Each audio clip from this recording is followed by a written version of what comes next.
From the food we eat, the air we breathe, the land we dwell, to the health of our body and mind and the well-being of all things in the universe. Unlock the science with Chula Radio Plus. Welcome to Unlock the Science. I'm Virada Salim. Treatable yet widespread and worrisome, these are associated with depression, a global mental disorder which still receives limited commitment and resources from countries around the world.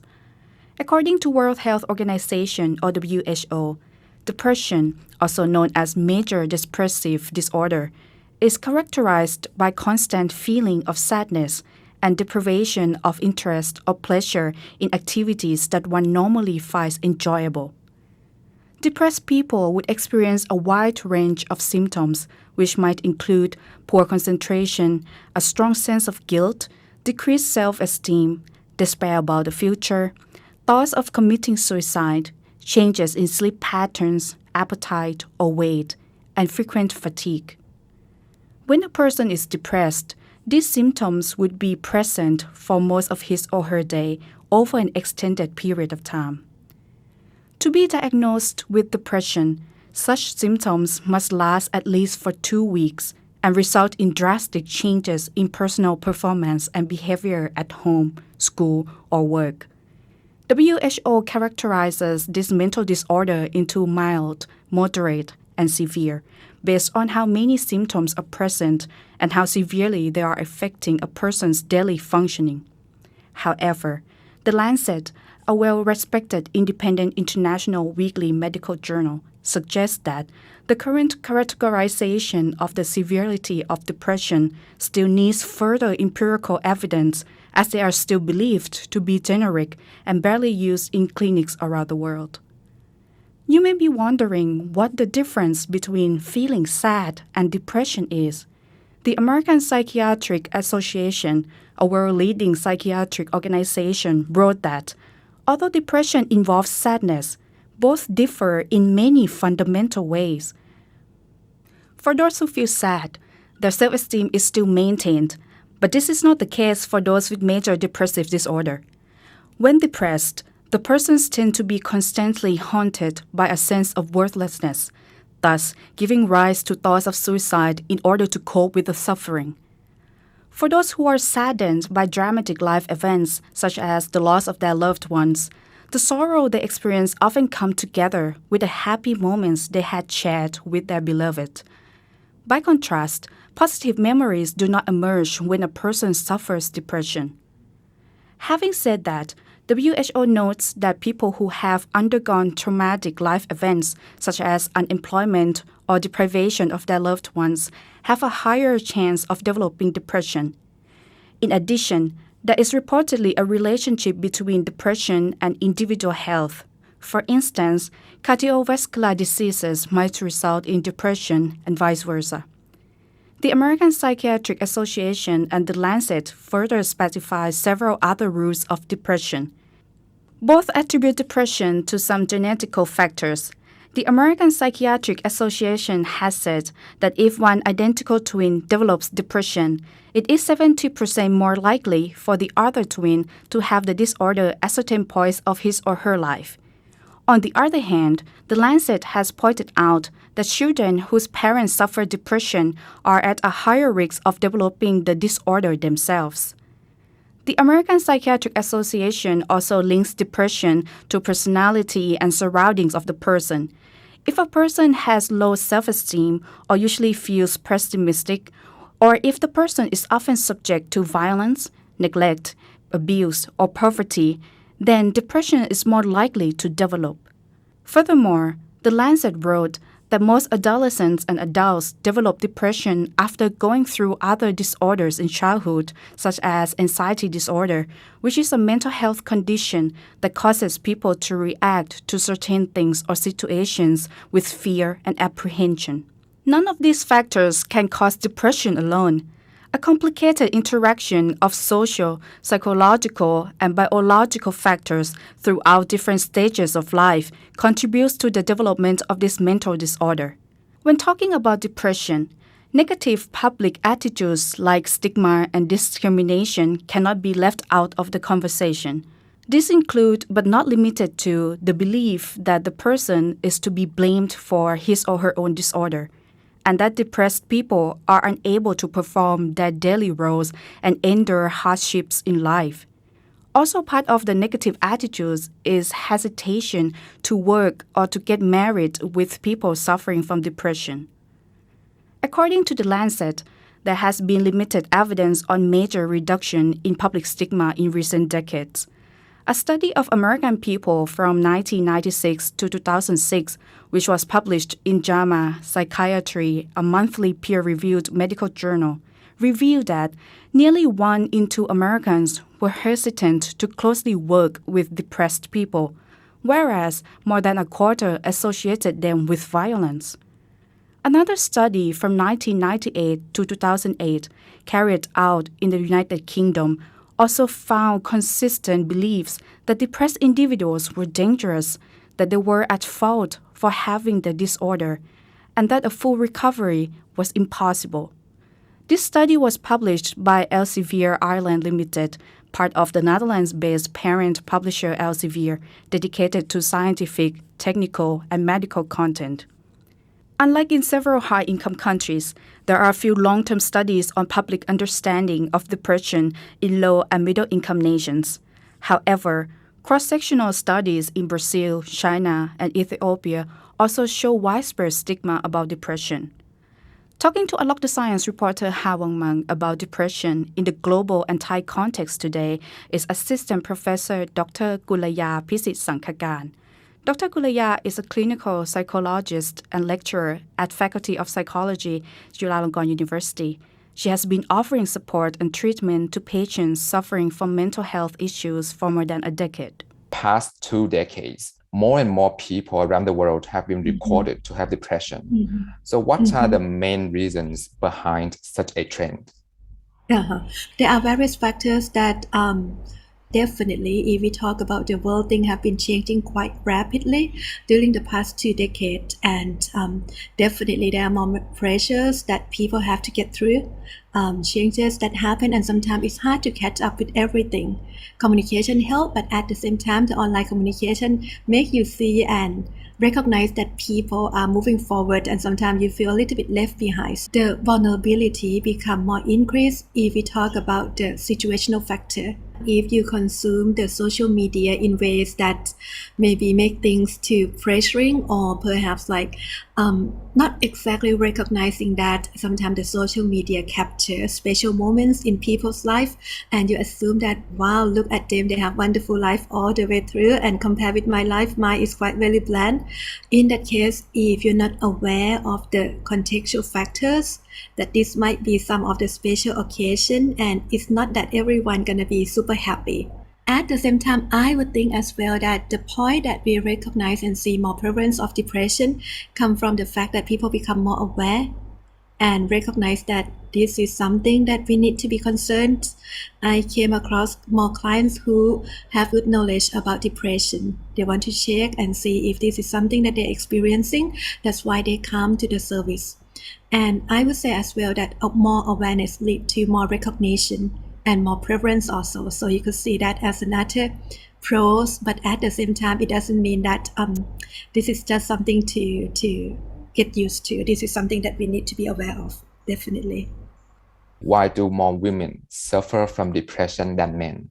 Yeah, like you said, there's gonna be higher prevalence in depression in female than male, and we can talk about the rate of maybe 1.7% to 1.7 higher risks in terms of the time to about twice the risks that female would experience that, and that could be seen in various perspectives. We can talk about hormonal issue. Puberty becomes sooner for female than in male, and that could leave them quite vulnerable too. But then you can see hormonal change that happen in female along the way. We talk about premenstruation, depression, talk about postpartum depression, or maybe premenopause or perimenopause depression also, so that have a role in terms of biological factor. But if you want to talk about situational factor, even if the world become more aware and promote equality, definitely there's still some of the unfortunate inequality in terms of the treatment that male and female have received in places around the world and in various domains also. If we talk about the work context, if we talk about the responsibility in the household, there might be some of the pressure that put female at the extra risk of depression. So there are various factors that contribute to this also. At the present, how does the general population in Thailand view people with depression? I think people become more aware and recognize that it's close to home. And in comparison to when I start working, maybe like on 10 years ago, if we compare with that, I think people become more open and recognize the validity of depression. Sometimes in the past, people are yet to recognize that it's there, it's real. Sometimes you think and see that it may not be exactly, you cannot see that, and it's not there. Have a totally different view in comparison to physical illness. But now we recognize that mental health is some of the health issue that deserve the attention also. People become more aware of the symptoms. They kind of like try to, in a way, self-diagnose sometimes to see if what they're experiencing fit with depression. So more knowledge, more accessible into the service also. But it doesn't mean that we take away all of the misunderstanding, misconception, and also hesitation for people to come and get the proper support. Still some of the stigmatization and also stereotypic view about mental illness still apply at the present, unfortunately. For most Thais who have depression, do they feel comfortable to share this with those around them? It's quite nice that for younger generation, I think they become more aware and become more open about the problems that they encounter. I came across quite a few clients, young one, that they ask their parents to come and receive the service by themselves, maybe about 10 or 12, and they recognize that mental health service could be helping in terms of depression or other like mental health issue.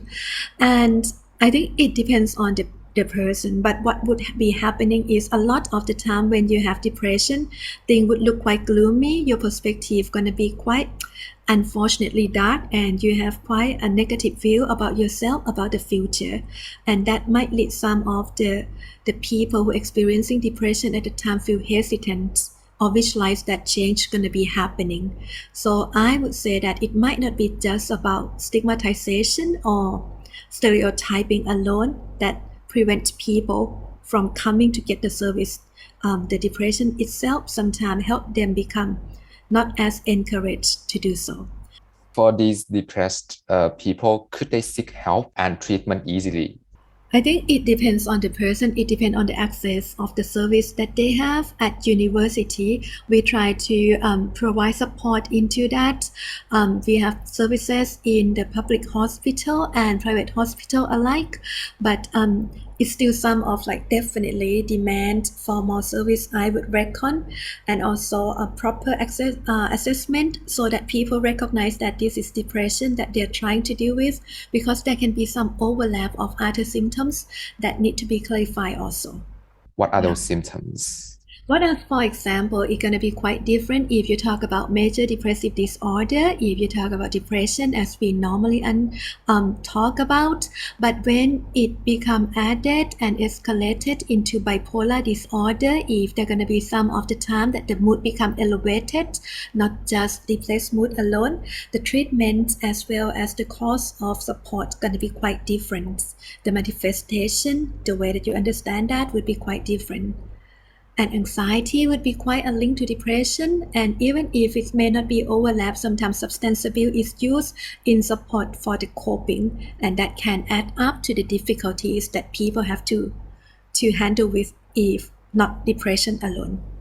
What do you think the government should do to better provide help for people with depression?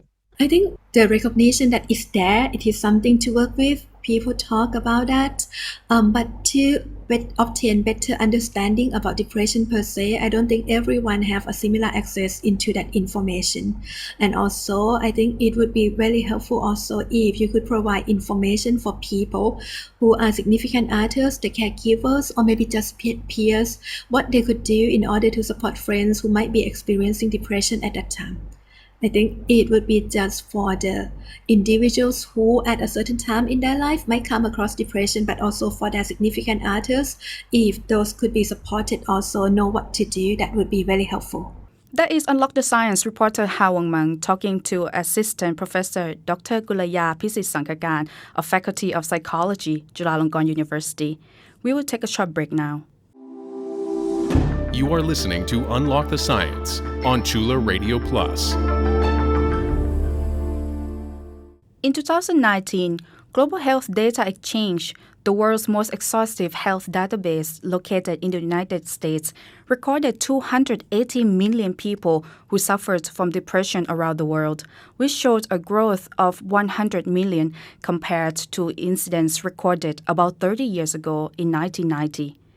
Similar to the global situation, Thailand has seen a constant growth in its number of citizens with depression in the same period of time between 1990 and 2019. Approximately 1 in every 38 Thais of all ages and genders had depression in 2019, a proportion nearly doubling from that in 1990. What makes depression a key health issue of concerns is that it could lead to suicidal attempts. A meta-analysis published by Cambridge University Press in 2018 verified that suicidal attempts were often observed in those having depression around the globe. WHO ranked suicide as the 17th most common cause of death of all ages, and the 4th leading cause of death among young people aged 15 to 19 years worldwide in 2019. According to WHO, over 700,000 people committed suicide annually, most of them applying the methods of ingestion of pesticide, hanging, and using firearms. Suicide does not happen only in high-income countries, but it is a global health issue causing grave concerns. In fact, over 3/4 of global suicide incidents were recorded in low and middle-income countries in 2019. However, high-income countries recorded higher suicide rates. Besides the relationship between suicide and mental disorders such as depression, WHO listed other at-risk groups in its fact sheet regarding suicide. Those at the highest risk of suicide are people who have attempted to end their lives once. The act of killing oneself may also occur impulsively due to his or her inability to cope with financial or relationship problems or with chronic pain or diseases. Furthermore, suicide is more likely to happen in the face of conflict, disaster, violence, abuse, loss, and isolation. Lastly, people who are regularly subject to prejudice, namely refugees, migrants, indigenous people, LGBT community, and prisoners, have high suicide rates. To help us understand more about suicide and how we should react to this serious health problem, Unlock the Science reporter Hawang Mang talks to Dr. Patanon Kwansanit, a psychiatrist at Somdet Chaopraya Institute of Psychiatry, under Department of Mental Health, Thailand's Ministry of Public Health. Dr. Patanon, what are the signs that tell us a person is having thoughts of suicide? When we talk about the suicide, especially related to depression, we need to know that there might have two ways of the suicide: preparing suicide or impulsive suicide. In your sense about the signs can apply for the preparing suicide, we can notice from the indirect way, like wordings. For example, I am worthlessness, I am tired to live, I'm helpless, I have no exit for this problem. And for the behaviors that they behave may be changed from their baseline. For example, making will or testament, manage personal things as they're not living anymore. Like, okay, I donate this for you, I give this for someone. It's kind of the sign that we can notice for the preparing suicide. And for the direct way that we can know what exactly people have suicide thoughts or not, just asking directly to the people that we question. There are a lot of research in the world prove again and again when we ask about the suicidal idea or thoughts for the people that have never ever have suicide idea, it cannot trigger the suicide idea. But when we asking this question for the people that have suicidal idea or thoughts, they can release or ventilate some ideas or get some help properly. How depressed should a person be so that he or she starts to, consider committing suicide? There are 3 levels of depressive disorder: mild, moderate, and severe. The severe depression relate to suicide and have a higher rate, 24 higher than normal population when they have severe depressive disorder to kill themselves. I want to give a little bit knowledge about the people that have severe depression. They might have something called psychotic or out of reality. They have hallucination, hearing voice that tell them that go to die, you are not worth enough to live in this world, for example, or they have some misbelief about themselves, like improper guilt. So this is very caution. If they have this condition, maybe consider that they might have committing suicide. Are a lack of help and public stigma part of the reasons why depressed people decide to end their lives? Quite relate. First, lack of help. As I told earlier, that depressed level can link to the suicide, but not 100%, because most of people that feel helplessness, hopelessness is the key that they will consider to kill themselves more than just the level of depression. So to make it clear, when people have a little bit or mild depressed, but they have no hope and feel hopelessness, they have higher rate to kill themselves than people that have severe depression, but they still have hope, still feel hopeful to get recover from this condition. So it is the key that when people that feel hopelessness and helplessness, you need to be aware that they may consider to kill themselves. Yeah. And the second one, public stigma.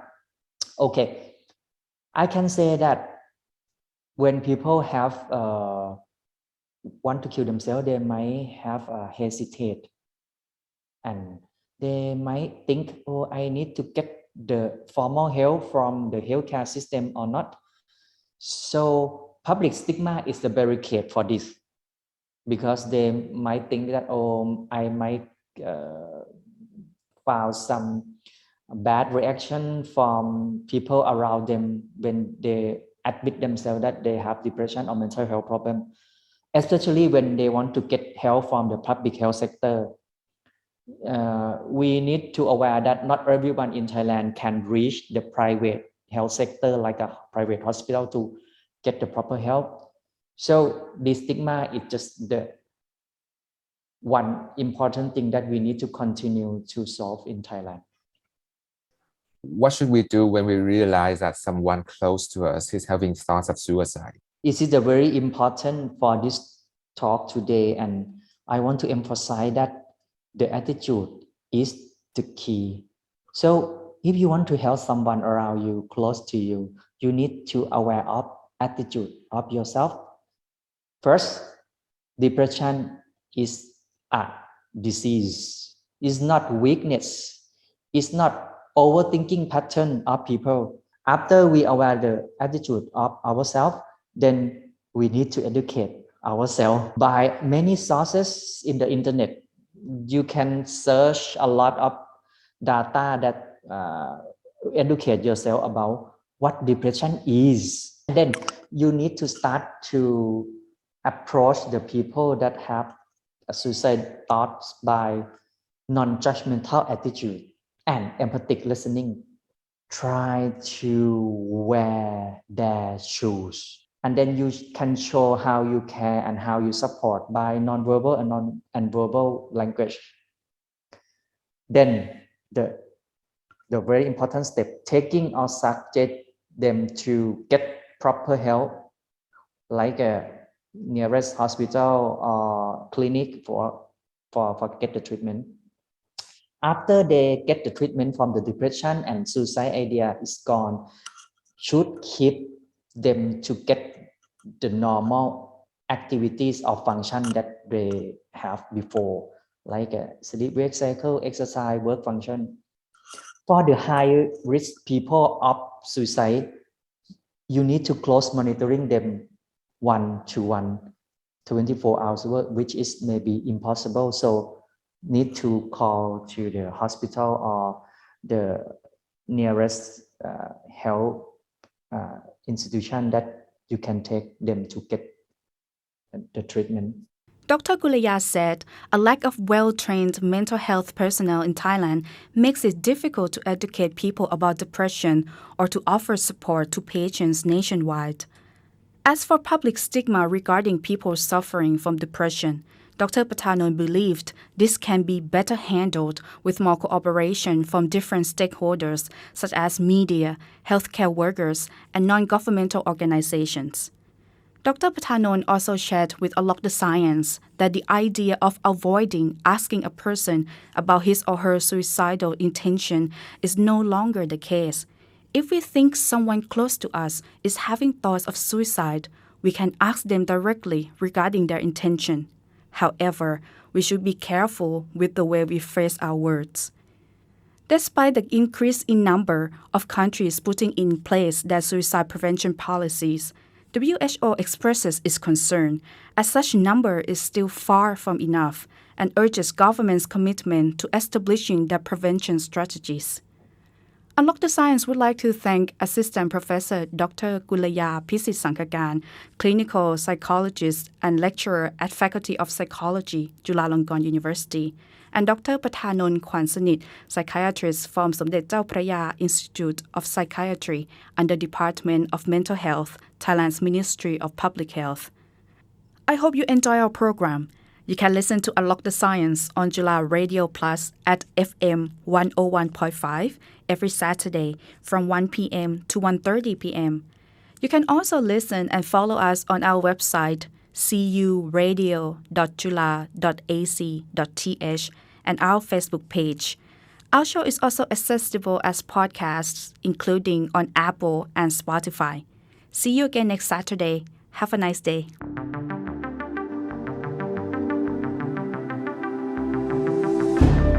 Unlock the Science is edited and produced by Sinfa Dunsorawut